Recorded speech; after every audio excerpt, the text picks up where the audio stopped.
మన కోవబన్ ఇష్యూ జరిగింది. అక్కడ హ్యుమానిటేరియన్ గ్రౌండ్ తీసుకొచ్చి వానికి విరాళాలు ఇచ్చి వాడేదో సంఘ సంస్కర్తగా వాడిని ఏదో పోట్రే చేసేసి వానికి డబ్బులు లక్షల డబ్బులు ఇచ్చేసి మళ్ళీ వాడు సపోర్ట్ చేసే వాళ్ళు ఎవరు అంటే సోకాల్ మన హిందువులే. మనీ డొనేషన్ ఇచ్చిన వాళ్ళలో నార్మల్ పీపుల్ లేరు. అందులో ఎవరు ఉంటారు చెప్పాలా?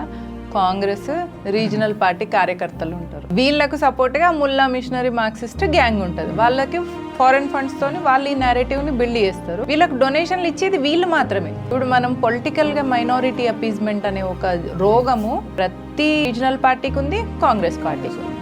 ఇప్పుడు నాగబాబుకి ఇవ్వాల్సిన అవసరం ఏముంది? అదే నాగబాబు వేరే వాళ్ళకి ఇస్తున్నాడా? ఇస్తలేడు. ఇద్దరికి కాంపిటీషన్ అనమాట. అంటే లోకేష్ ఫస్ట్ ఒక ట్వీట్ చేసిండు కోవాబన్ విషయంగా. చేసిన వెంటనే నాగబాబు గ్రౌండ్లోకి వెళ్ళిపోయి వెంటనే యాక్షన్ చేసిండు. ఒకరేమో థాట్ ఇస్తారు, ఒకరేమో యాక్షన్ ఇస్తారు. ఎందుకు అంటే అక్కడ పొలిటికల్గా వీళ్ళు స్ట్రెంగ్తన్ అవ్వడం కోసం. వీళ్ళకు పాలిటిక్సే ఐడియాలజీ.